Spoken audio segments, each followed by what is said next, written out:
Before we knew it, July 26th arrived, the day of Carmen's flight home to San Diego, and my mom's flight in from San Diego to Munich. I said goodbye to Carmen and spent my day puttering around in the Airbnb, waiting for my mom to arrive. So it is thundering right now. I'm spending today just taking it easy before I go and pick up my mom from the airport. We've been doing a lot of walking over the last 2 weeks. I think I've averaged 20,000 steps, if not more, per day. I was able to grab some lunch and boba earlier while it wasn't raining, and now it is pouring, so I'm going to enjoy the rain and my food from the comfort of the inside of this Airbnb. The next day, my mom and I took a train from Munich to Berlin to kick off the second half of my Europe trip. We stayed in a hotel called Casa Camper Berlin, which I highly recommend. Not only is it really centrally located, the service was really nice, plus they had a 24-hour snack bar, which was perfect for us to have light breakfasts and snacks throughout the week that we spent in Berlin. Berlin has a ton of history and culture, not all of it pretty, but we got to learn a lot about the different parts of Berlin and its role in European and world history through its different landmarks and many museums. We went to classic tourist spots like the Brandenburg Gate, the Reichstag Parliament Building, the Berlin TV Tower, and the East Side Gallery of the Berlin Wall. We also went to a lot of different museums in Berlin, such as the Memorial to the Murdered Jews of Europe, the Topographie de Terror, I probably pronounced that wrong, sorry, the Jewish History Museum, the Neues Museum, the Altes Museum, the Alte National Gallery, and the Pergamon Museum. We even went to the Museum of Musical Instruments. And I went on my own to the Medical History Museum of Berlin. Highly recommended for anyone who is medically involved. It does have a lot of medical terminology, but their specimen room is really cool.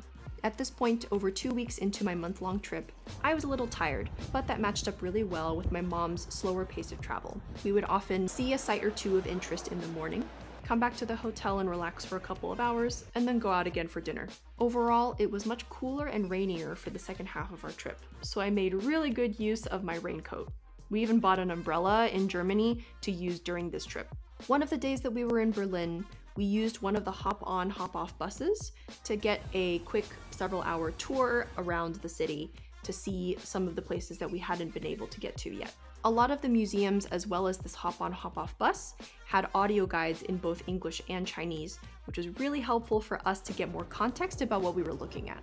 We also took advantage of the variety of food that Berlin had to offer. We ate at a couple of classic German restaurants, such as Restaurant Berlinchen. We also ate at Local, which is more of a farm-to-table type of place that was really fresh and delicious. And we capped off our dining experience in Berlin with dinner at Cookies Cream, which is a Michelin-starred restaurant that is fully vegetarian. It's probably the fanciest dinner we've ever had, but it was delicious. Our last major city of the trip was Vienna. We took a 7-hour train from Berlin to Vienna and checked into our Airbnb. By this point, my mom and I were both relatively more tired, and we were also missing home-cooked food a little bit. Thankfully, we were able to take advantage of Vienna's fresh food markets to buy groceries for ourselves to cook meals in our Airbnb. Our apartment was actually within walking distance of Vienna's famous Nash Market, and so we got groceries there relatively often to make fresh dishes at home. Vienna, of course, is the city of music, and my mom and I are both musicians and enjoy classical music, so we had to take full advantage while we were in the city.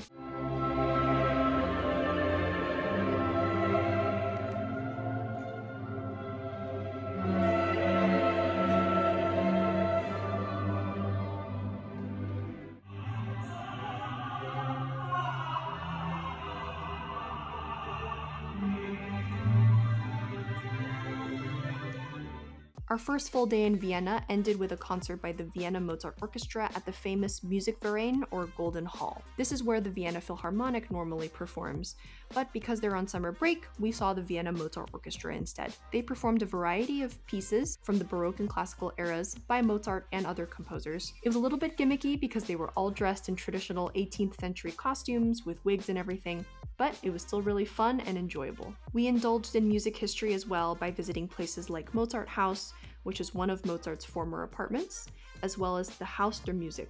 We even took a guided tour of the Vienna State Opera building. My mom and I are not really into opera, but the building itself was beautiful, and we got to learn more about the history of the Vienna State Opera itself. Of course, me loving museums, culture, history, and all that kind of stuff, We did look at a lot of architecture and explore museums, such as the Upper and Lower Belvedere Palace and the Kunsthistorisches Museum. When we weren't eating home-cooked food fresh from the local markets, we enjoyed some Viennese cuisine as well. We also took part in Vienna's cafe culture by eating at Cafe Schwarzenberg, which is one of the oldest cafes in Vienna, and enjoying dishes like Viennese sausage and apple strudel. Our last train of the trip went from Vienna to Munich. However, I really wanted to stop by Salzburg, Austria, since it happened to be in between Vienna and Munich. So we got off the train at Salzburg and used a Rick Steves audio tour to walk around the central Old Town area of Salzburg. Once we arrived in Munich, we checked into our hotel for the night and went out to buy a ton more Swiss chocolate to bring back home to the States. Before we knew it, our trip had come to an end. After the breakfast that was included with our hotel, we went to Munich and got on our flights to go back to San Diego. My mom wanted to splurge a little bit on flights this trip, so our flight back was a premium economy flight through Delta. We were able to take advantage of a lot of great amenities in the Delta Premium Select section of the plane. They even give you real silverware and a white napkin for a tablecloth.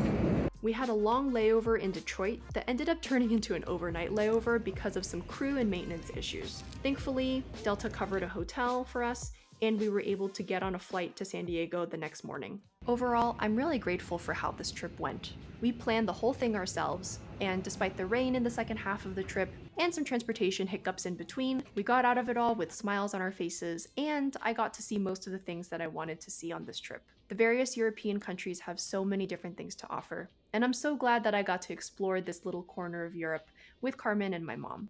I'm really looking forward to the next time that I'll get to go back.